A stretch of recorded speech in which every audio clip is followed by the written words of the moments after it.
about 5 models. New Sumo, one of the flagship series of Symphony, including double decker. High flow, Duet series of cooling fans. So this is the product which will be sold around the year. As of now, we are selling only through e-commerce platform.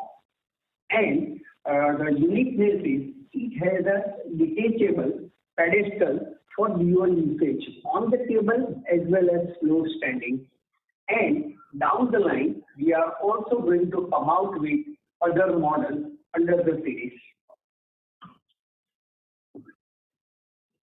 So this is the advertisement campaign. So we'll take you through one of the TV commercials.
So now coming to new launches in industrial and commercial air coolers.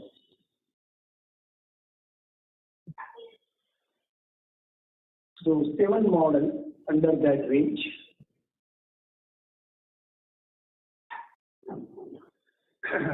And also we have launched a range of accessories for quick installation and standardization of industrial and commercial air coolers.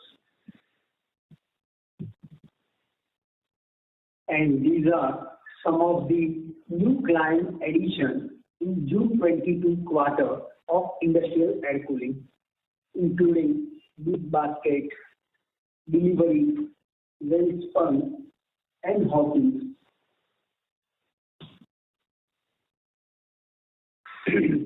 So far, whatever new range of residential as well as commercial air coolers have been made, many of them have been developed and designed with the R&D help of GSK China.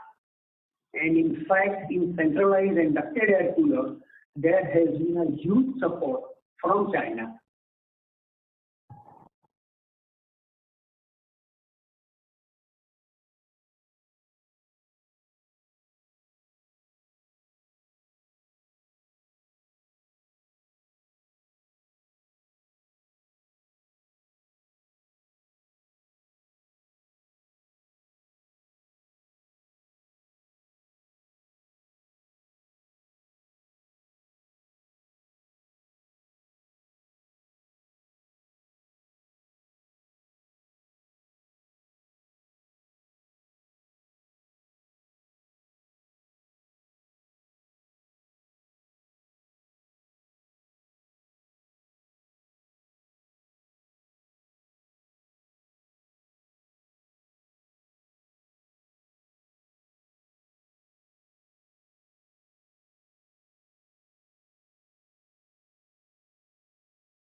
So now coming to new launches in our subsidiaries. So in climate technology, roof-mounted air cooler, which is the flagship range for sale in Australia, those models have been completely developed in India. Their toolings are ready, and starting from next month, these products will be manufactured in India, and this will completely replace all rooftop models production from Australia to India.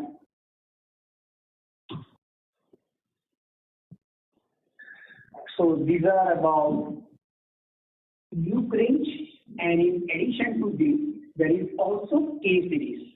So meant for sale in United States by climate technology.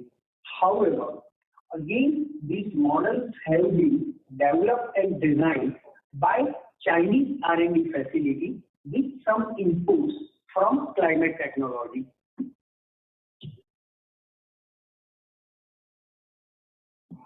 New launches in Inco, Mexico. HT series air cooler in Mexico. And GSK China, developed locally, household air coolers. So if you may recollect, until 2 years before, GSK had negligible presence in household air coolers, as Munter, from whom we acquired the company, had stopped the production of household air coolers. But we are relaunching and trying to establish in China. So coming to D2C brand. So in the summer of 20, as you may recollect, we had initiated direct sales to consumers from our own website, and it has attained some traction. In fact, in current year, it has attained substantial traffic, and it has been really appreciated by the customers. So I request Devan to take you through some of the features of D2C. Yeah, hello. D2C was launched as entirely the strategy was to launch a new channel for the convenience of the clients, and the main purpose was to give the sales for round the year, so that we did not wanted to lose out on the spot of the summer in the regions of India. We wanted to cover that as well. So this was one of the ideas behind the D2C as well. And because of the COVID, it has accelerated the this D2C campaign. Now it also gives us the flexibility to generate sales anywhere across the region in India. And the D2C is completely automated from purchase till sale. The entire channel is being completely automated, and there is a minimal human intervention in this. And we have adopted global standard of e-commerce in D2C. Now the launch of it is mainly to iterate the user experience and user interface. So we have completely aligned with the global standard, and this is the quick outlook of the D2C also. Sales can be made seamlessly. So and it has been well categorized across the requirement of the keeping in mind the requirement of the clients. So I'll just quickly show you the website as well. So how it is being. So this is the categories. We have broadly identified the categories as well: household coolers, commercial coolers, industrial coolers, and it is and it, unlike any other e-commerce purchase, it is seamless. So right from clicking on the coolers, you can get the quick overview of the particular cooler. So and purchase is also made very seamlessly. So and it's replicating the global e-commerce with sites.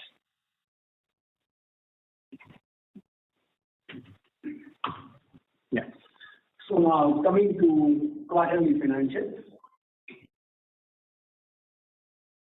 So this is about the consolidated sales during the quarter, we have registered top line of 238 crore versus 162 in June 20. Of course, June 20 itself there was a degrowth, so that's not a correct comparison. And vis-a-vis June 19, which was a normal quarter, 304 versus 238.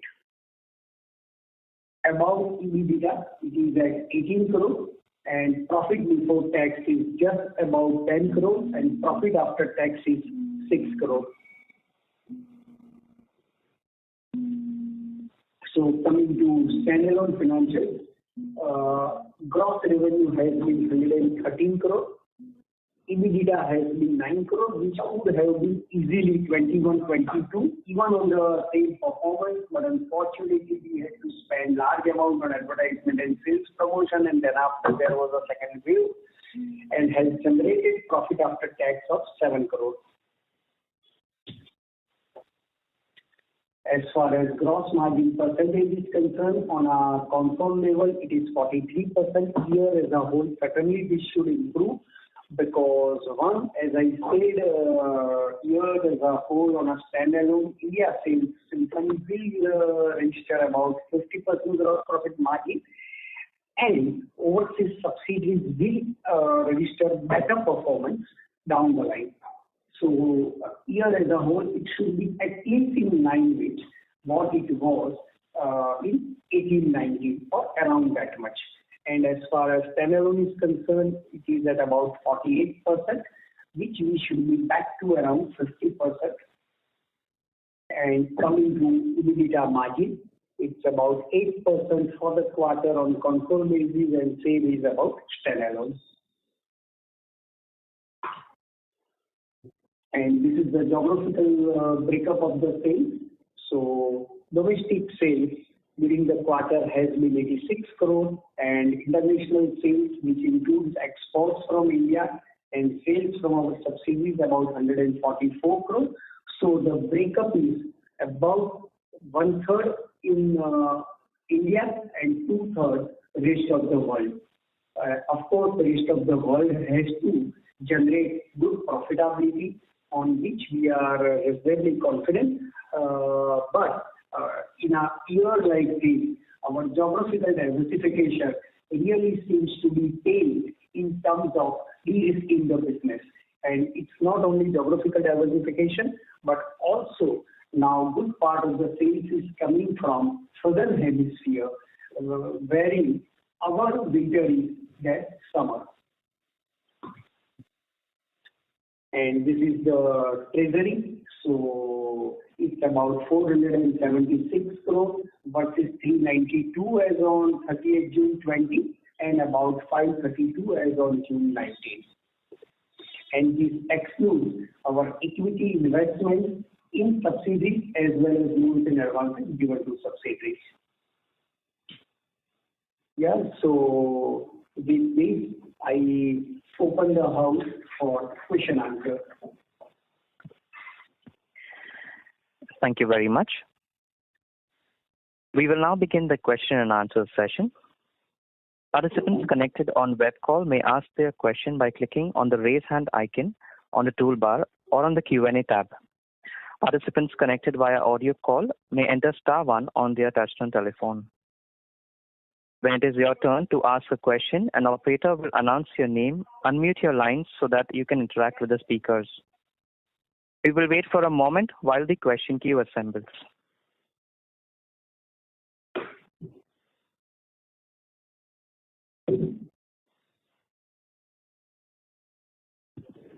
Our first question is from Omkar Garade from Shree Investments. Please go ahead.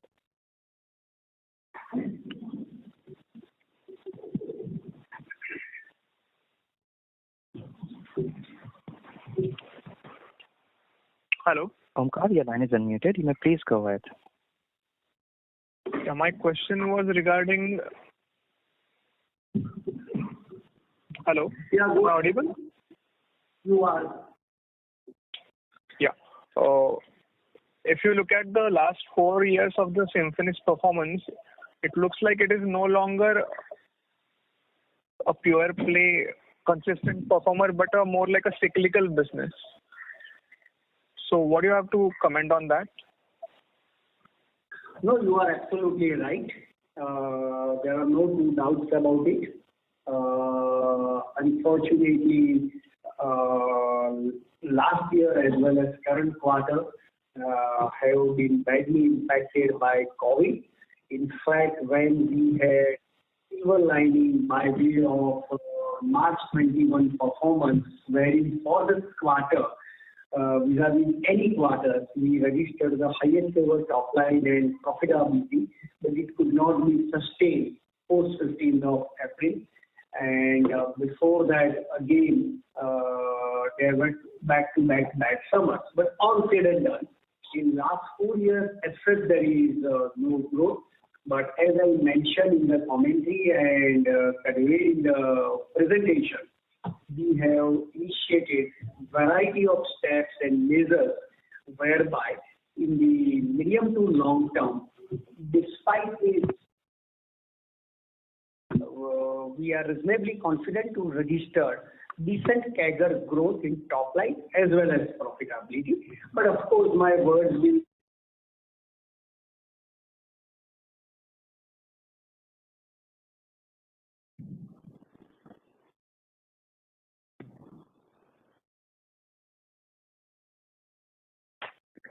Is the question answered, Omkar?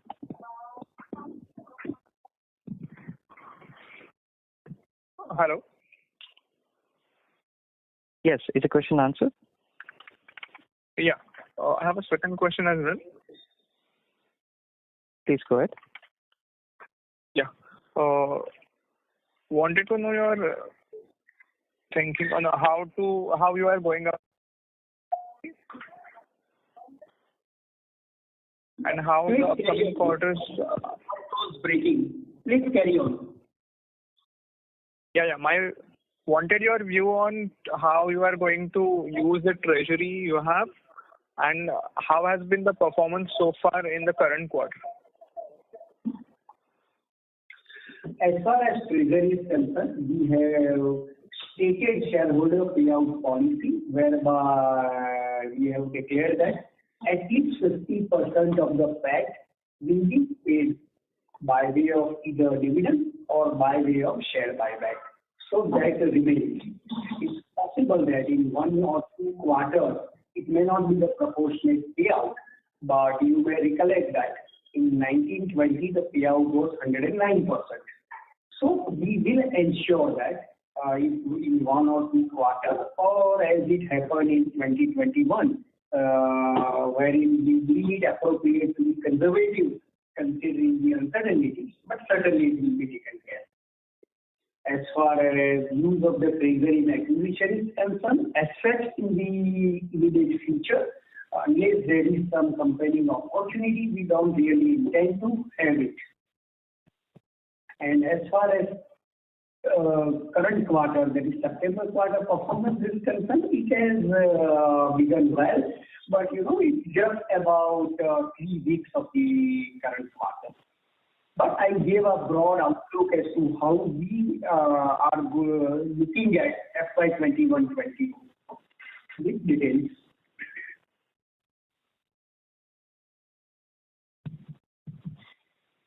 Okay, thank you. Thank you. Our next question is from the line of Nirav Vasa from Anand Rathi. Please accept the prompt on your screen and go ahead. Hello, sir. Is my voice clear? Yes. Yeah. So, sir, my question was pertaining to the debt repayment. If I recollect from my last call, you had stated that the chances were good that the outstanding long-term debt that we are having of around 140 crores might be prepaid or maybe, paid, some part of it might be paid earlier. So I understand that the current situations are quite challenging, but are you still optimistic that this debt can be repaid earlier, or maybe by the end of FY22 we see significant debt reduction? Thank you. We have already witnessed that reduction in working capital facility of Climate Technologies. To an extent, it has partly taken from taken care from its own operations and cash flow. As far as its long-term debt, which was taken for acquisition, we don't anticipate any major reduction by March 22. What we were expecting and what we had conveyed, we have 5 years to repay. Starting next year, 22-23, we see some ray of hope. And in that respect, whatever is the debt repayment schedule, still at this point of time, we feel that it is feasible. And thirdly, as you may be aware, the objective of raising this debt was not really just meant for acquisition, but number one, Australian dollar has a huge fluctuation. So first and foremost, to take care of currency fluctuation. Secondly, that debt we have raised at the most competitive rate, and that acquisition loan currently is at about all-inclusive cost less than 4%. And even in AAA treasury instruments of Symphony, our average pre-tax return is in excess of 6%. So to that extent, there is an arbitrage. And number three, by raising debt, we are trying to enforce some cash flow discipline at the local level of management, because we wish to ensure that by and large it is taken care from their cash accrual. Otherwise, our treasury is far excess of the long-term debt taken. It can repay any point of time. And there is no prepayment charges also. Thank you, sir. My queries have been answered. Yeah. Thank you. The next question is from the line of Abhishek Jain from Arihant Capital. Please go ahead. So thank you for taking my question. Sir, can you throw some light on the climate change right now, how the things are shaping up currently, and what is your long-term view on the same? And I've joined the call late, so maybe I'm sorry if you have been repeating also. Second, how the things are shaping up post-COVID, things are picking up right now on the domestic side of the market. That's it from my side. Thank you. Can you please repeat first part of your question? So how the climate change is shaping up Australian business, if you can throw some light on this thing, Australian and US business. Last quarter we had one order. This quarter, how the things are shaping up, and domestic side post-COVID, how the things are shaping up. Both things, if you can put up some light. Okay.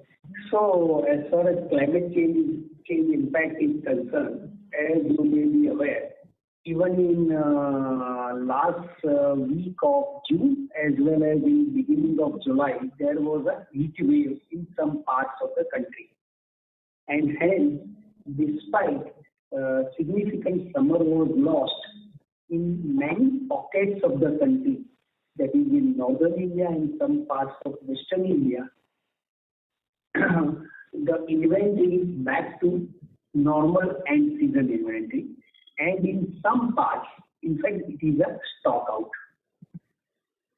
Secondly, in United States, where we registered the business in excess of 100 crores in FY21, there is a complete stock out, because there also, in some parts, there was a heat wave.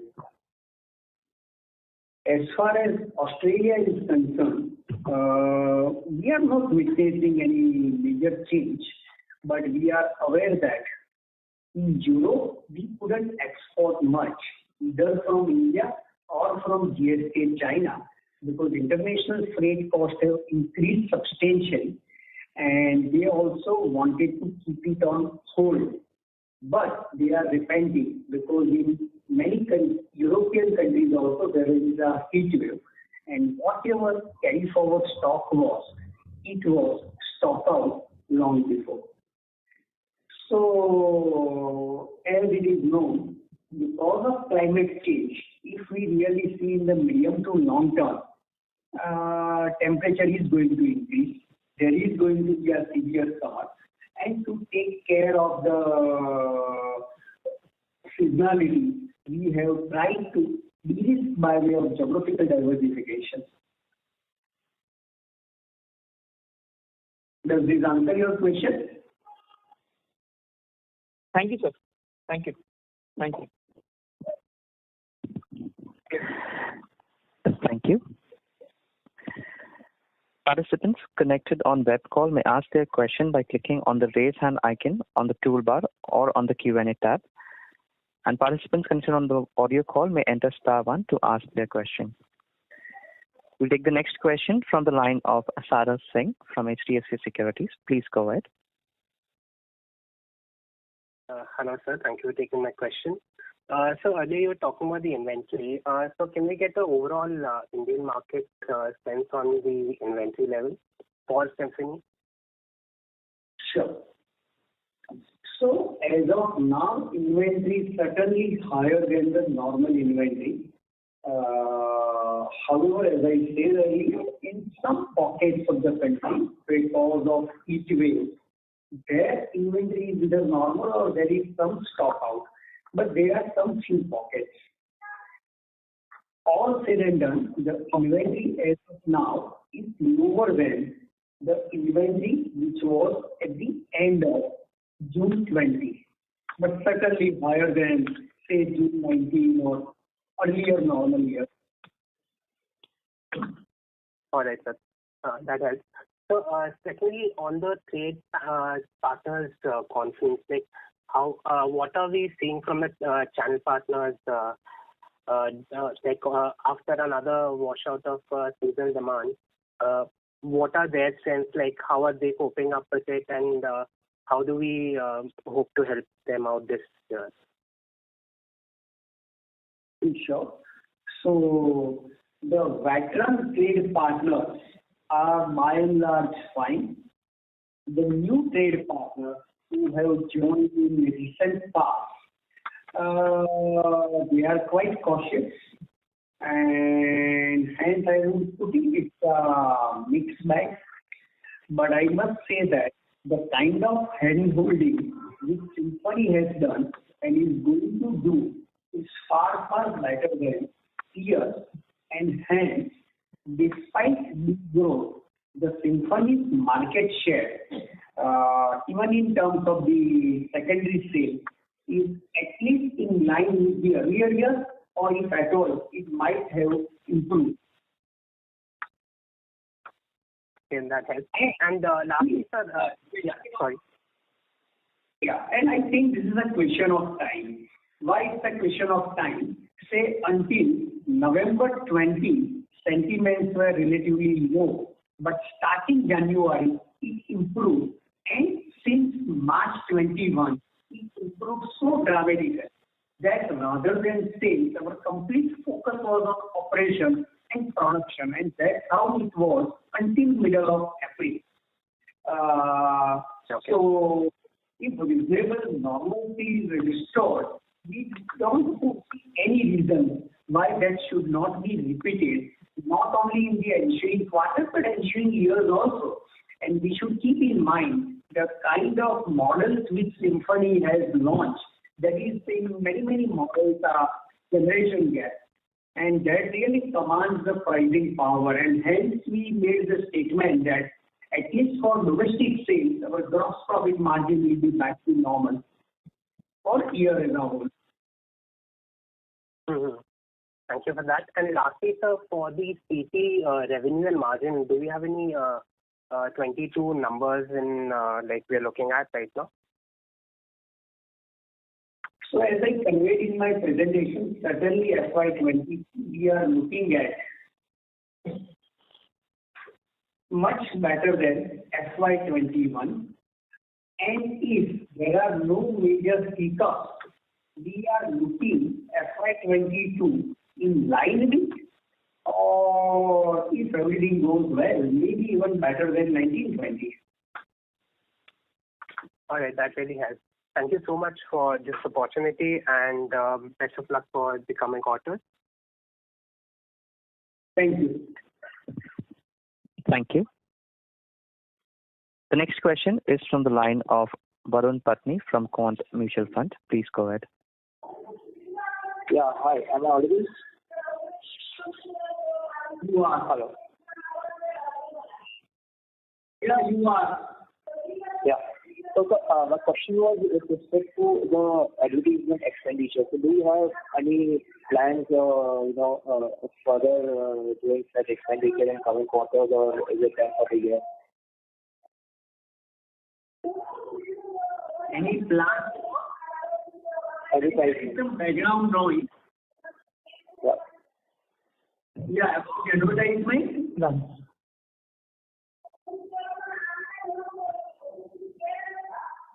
Varun, there's a slight background disturbance. So can you please repeat your question? Is it better now? Hello? Yes, Is it better now? it is. Yes. Please Yeah. go ahead. Okay. Yeah. So my question was with regards to the advertisement expenditure plans for FY22 as a whole.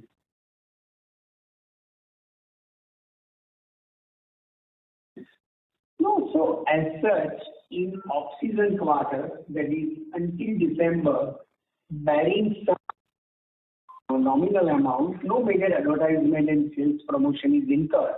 So mainly it will be in March quarter, and on need base that will be decided. So as of now, we have not prefixed, but it will evolve. Okay. And so you mentioned about the D2C sales. So what proportion of the quarterly sales was D2C sales? Like what percentage is D2C? So what I will say that total e-commerce sales registered very robust growth, which includes all kind of e-commerce sales, and that has been in triple-digit percentage. It has been in? More than 100%. Okay. And so you mentioned you have got pricing power in some of the new products that you have launched. So if you can tell something more about that, why do we have such pricing power in those products? No, because as I saw in the presentation, many of those models do have not only unique features and aesthetics, but also unique format and better performance. And for any specific models or range, if you wish to know further, you can contact Deval Shah. He can provide you further details in respect of those aspects. Okay. Thank you. That's it from us. Thank you. Pleasure. Thank you. The next question is from the line of Manoj Gori from Equirus Securities. Please accept the prompt on your screen and go ahead.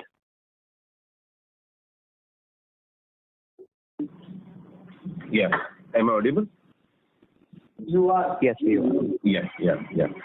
So basically, if you look at, as per my understanding, what we have guided is roughly around, like, you're targeting 50% gross margin. So that would be on a console basis, right? No. 50% gross margin, Manoj, is on a standalone basis. And in line with normal years, what we used to have, console margin should be in line with last year, or it may be better than last year. Right. Understood. So, sir, the Q4 gross margins, obviously Q4 for subsidiaries is relatively heavier, and accordingly we witnessed sharp expansion in gross margins during Q4 of FY21. So similar trend should be visible during Q4 of FY22 as well. Absolutely. Right. And so my last question would be again on the gross margin. So if you look at, you are very confident about strong volumes going forward as compared to last year, and in fact you can surpass FY20 numbers as well. So along with it, you are targeting 50% gross margins as well. So how the industry demand scenario is shaping up, that you are confident about prices getting passed on, And on the other side, you expect volumes to pick up as well. Some commentary on that would be very helpful, sir. Sure. So one, in respect of the new models which have been launched, not only in household but also in multiple range, it has really seen a good traction. In fact, even during bad summer, some of these models were relatively out of stock. Of course, just 2 or 3 models, not many. Number 3, the kind of response and the feedback and the confidence which has been expressed not only internally but also by the trade partners. And number 3, starting 1st July, we start new pricing, and so far in the month of July, that pricing has been accepted well. Secondly, as I conveyed, even in respect of exports, we feel that in current year we should cross the milestone of 100 crore easily in respect of exports, considering overall international demand and some of the visibility what we have. Of course, on exports to our subsidiaries, especially with regard to climate technology, margin will be low, but end-to-end margin will be maintained because substantial margin will be at the level of climate technology. But in the rest of the world, the margin should be maintained. So you may be aware that for last many years we were trying to break that milestone, and that seems feasible in current year. Right, sir. That was very helpful, sir. Thanks a lot and wish you all the best, sir. Thank you, and Manoj, good to see you. You are back in office. And yes, sir. Yeah. Okay. Yes, sir. Thank you. Reminder to participants connected on the web call may ask their question by clicking on the raise hand icon on the toolbar or on the Q&A tab. Participants connected via audio call may enter *1 to join the queue. Our next question is from the line of Ashok Kumar as an individual investor. Please go ahead.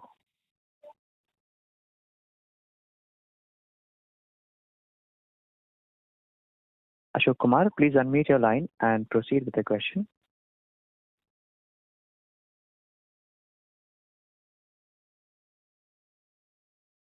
Ashok Kumar, if you can hear us, can you please unmute your line and go ahead with the question?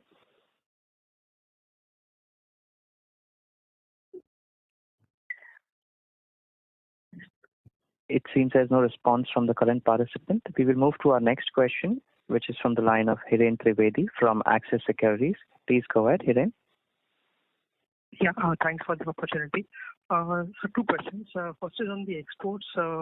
How much was the contribution of exports for FY21 as a whole? And secondly, my second question is on the commercial air coolers. So if you could help me with the size of the commercial air coolers market and your plans to grow this, and what is your share in that commercial air cooler market? So as far as exports are concerned, in FY21 it was close to 58 crore. In terms of percentage, it's not really much relevant because year as a whole, otherwise also standalone sales was quite low. So vis-a-vis that, or even in earlier years, our highest ever export was about 63 crore also. So in that respect, as I said, we feel we should achieve in excess of 100 crore. And even in June 21 quarter, our export has been 18 crore, which is probably the highest ever in June quarter. But down the line, especially in December and March quarter, the kind of visibility what we have, we should see really a good traction. Coming to your second part of the question, centralized air cooling. So in centralized air cooling, as such, we don't have substantial sales. As far as the market opportunity is concerned, there is hardly any organized player company operating at a national or international level. And the kind of the product what we have is much better in many respects and offering many variants. As far as the size is concerned, it should be easily in excess of 8,000 crore or so, or you can define it slightly differently. Whatever is the size of air conditioner, it should be easily centralized air conditioner. It should be easily in excess of that, because whatever can be cooled by centralized air conditioning, those and many other space can be air cooled by centralized air cooling. In fact, starting July 19, we had started local manufacturing of centralized air cooling. Until then, we used to import from Mexico and China. And coupled with that, we have launched many more suitable models which have been well accepted in India. And on account of that, the benefits are, number one, lead period has reduced substantially. Number two, saving in custom duty. Number three, saving in logistic costs, and much better quality control and domestic handling. So we should have got the benefit of those initiatives starting summer of 20. Unfortunately, on account of COVID, so far we have not been in a position to reap those benefits. But we are substantially trying to improve the capability in that respect. And starting current year, it should see some decent number. Thank you, sir. That will help. Thank you. A reminder to participants connected on the web call, you may click on the raise hand icon on the toolbar or on the Q&A tab. Participants connected via audio call may enter *1 to join the queue.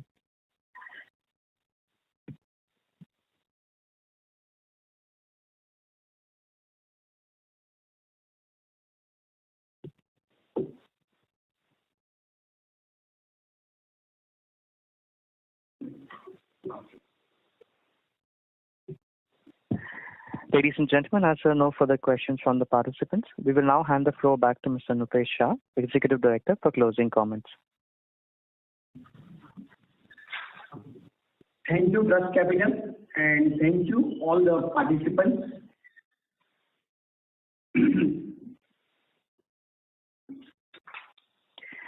Thank you very much. Ladies and gentlemen, on behalf of Trust Financial Consultancy Services Private Limited, thank you very much for your participation. You may now click on Exit Meeting to disconnect. Thank you.